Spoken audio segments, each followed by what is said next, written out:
Saudara-saudari, adik-adik, Bapak Ibu, para sahabat Tuhan Yesus di Paroki Santo Yosef Medari dan di Stasi Santo Tomas Seyegan, juga para sahabat Tuhan Yesus dimanapun Anda berada, berkah dalam, salam semangat, sehat selalu, tetap bahagia dan senantiasa tekun berbuat baik. Kembali marilah kita belajar ilmu sejati pada hari Sabtu tanggal 18 Februari tahun 2023, hari biasa pekan ke-6. Kita mengawali belajar ilmu sejati dengan berdoa dalam nama Bapa, Putra, dan Roh Kudus. Amin.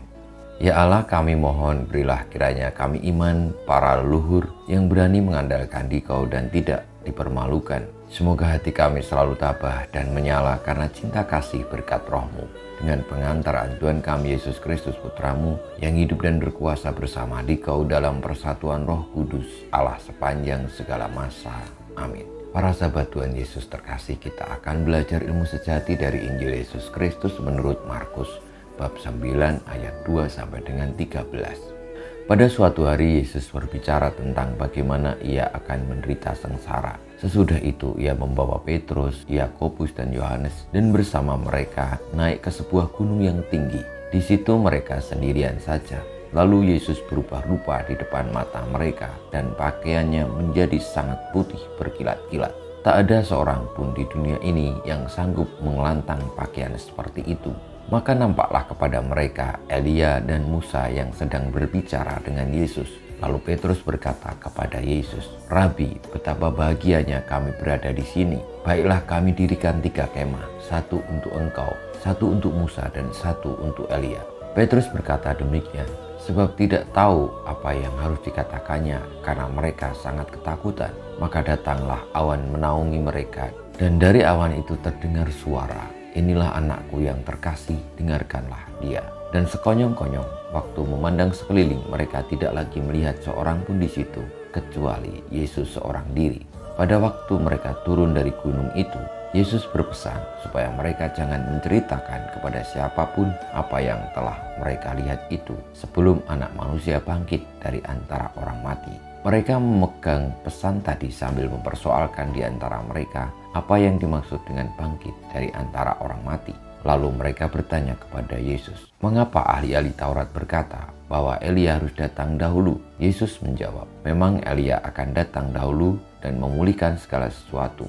Tetapi bagaimanakah halnya dengan Anak Manusia? Bagaimana tertulis bahwa ia akan menderita dan akan dihinakan? Tetapi aku berkata kepadamu, memang Elia sudah datang dan orang memperlakukan dia menurut kehendak mereka sesuai dengan yang tertulis tentang dia." Demikianlah sabda Tuhan.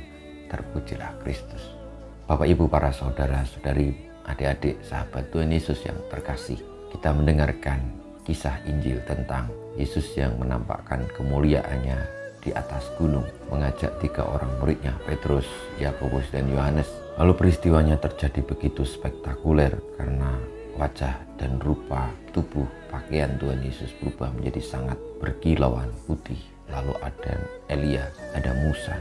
Dan setelah peristiwa itu, mereka dinaungi oleh awan, dan dari dalam awan itu terdengar, "Inilah putraku yang kukasihi, dengarkanlah dia."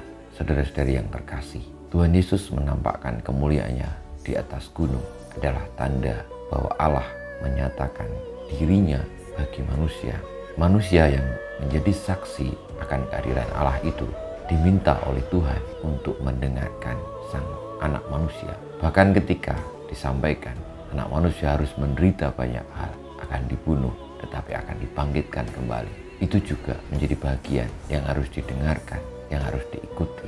Marilah kita mohon berkat Tuhan, semoga dalam hidup ini kita bisa memahami kemuliaan yang sejati yang telah Tuhan wahyukan adalah kemuliaan yang bukan dalam pikiran manusia, tapi pikiran Tuhan, yakni ketika kita boleh mendengarkan sang kebenaran itu, hidup oleh karenanya meskipun harus menanggung banyak penderitaan, sebagaimana sang Putra Allah sendiri, Tuhan kita Yesus Kristus. Kemuliaan kepada Bapa dan Putra dan Roh Kudus seperti pada permulaan sekarang, selalu dan panjang segala abad. Amin. Ya Yesus, jadikanlah hati kami seperti hati-Mu. Tuhan, bersamamu dan bersama Roh-Mu kita semua hidup kita, perjuangan kita untuk senantiasa mendengarkan sang Putra Manusia, senantiasa dibimbing, dilindungi dan diberkati oleh Allah yang Maha Kuasa, Bapa, Putra dan Roh Kudus.